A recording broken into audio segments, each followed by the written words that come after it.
that did the ballot stuffing, and the 2,000 Mules documentary highlights Atlanta.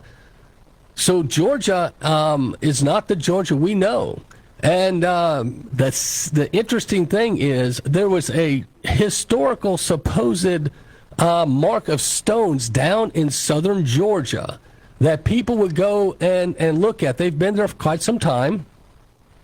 And they were supposed to help usher in or explain the New World Order. They were vandalized, or somebody went after them. The Georgia Guidestone Monument were bombed at 4 a.m. The structure represents the New World Order and calls for a significantly smaller human population. So as you go and look at that, you can find it online.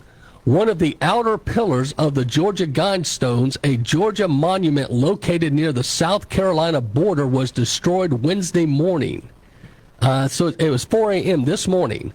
The monument calls for a new world order with a vastly smaller human population living in harmony with nature.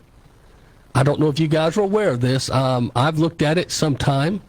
But the trending 2,000 Mules investigation by Greg Phillips announces the investigative team has identified unique devices from inside the TCF Center during the night of 2020 election ballots.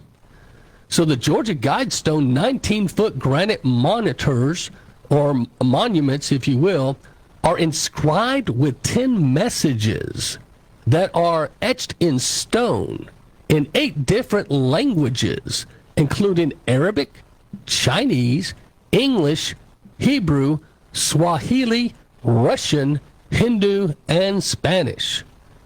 The messages known as the guiding principles advocate for population reduction control, environment, and internationalism.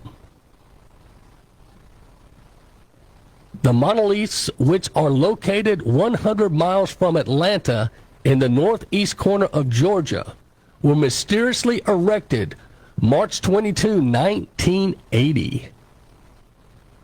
It says no one really knows who gave the order. They just mysteriously were erected in March 22, 1980. Also known as the American Stonehenge. They dominate the highest elevation in the northeastern Piedmont section of the state. Authorities are investigating how the monument was reduced to rubble around 4 a.m. Unknown individuals detonated an explosive device, according to the Georgia Bureau of Investigation. So locals whose homes were shook by the explosion shared photos of the debris near the stones. So according to Guidestone, the following humanity must adhere to the following 10 principles. Are you ready for this, my friend? These are 10 principles that were on the Guidestone, even though some have been blown away. Number 1, maintain humanity under 500,000 in perpetual balance with nature. Number 2, guide reproduction wisely, improving fitness and diversity. Number 3, unite humanity with a living new language. Number 4, rule passion, faith, tradition, and all things with tempered reason.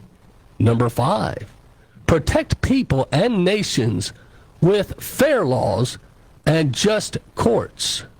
Number 6, let all nations rule internationally, revolving external disputes in a world court. Sound like New World Order? Number 7, avoid petty laws and useless officials, like a police. Number 8, balance personal rights with social duties. Number 9, prize truth, beauty, love, seeking harmony with the infinite.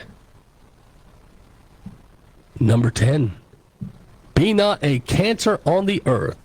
Leave room for the nature. Leave room for nature. The Guidestones also serve as an astronomical calendar, and every day at noon, the sun shines through a narrow hole in the structure and illuminates the day's date on the engraving. freaky.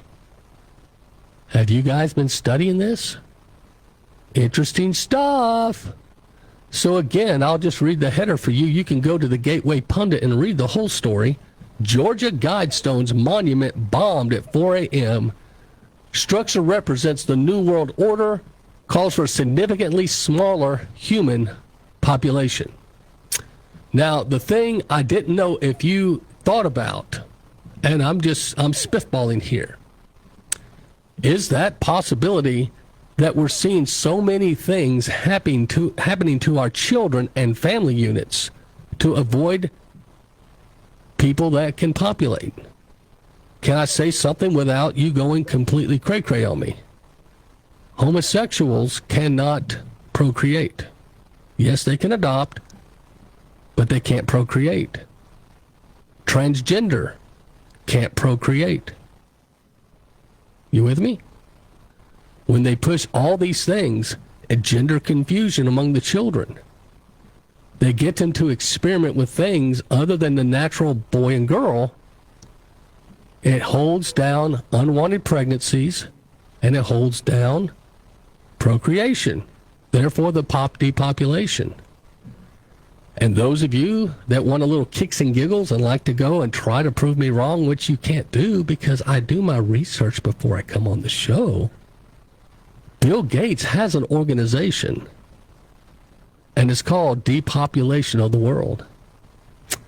Yeah, go find it. He has a mission. He's been on for about 15 to 20 years now. You can go hear him. He travels around the world, and he talks about depopulation. Can I throw one more thing at you right before the break?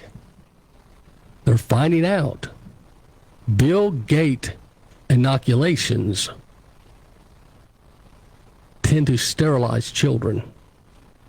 Do you remember back when Ouchie Fauci said only the senior adults need to get the infection injection? The children have such great immunity, they don't need it.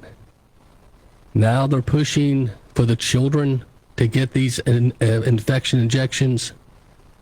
Mark my words, my friend, the next 5 to 10 years, you will see a drought of childbirth. I'll bet you in America and around the world, especially those that took the infection injection. This is the Patriot Pastor. My name is Maisel Duncan. I will be back after these messages. You're listening to Nuga Radio. I want to remind you, we feed the hungry at the Appleton Food Pantry, and we appreciate all donations at www.appletonbaptist.com or www.appletonbaptist.org. If you'd like to go online and make a contribution, I can get 200 loaves of bread for $90. I've got a connection with a bakery. I get it for 50 cents a loaf. Unheard of. And they only do it for me. So if you would like to help us feed the hungry, your $90, I can buy 200 loaves of bread. Pray about it. Think about it. I'll be back. Don't change that dial, my friend. Whew, got some good stuff.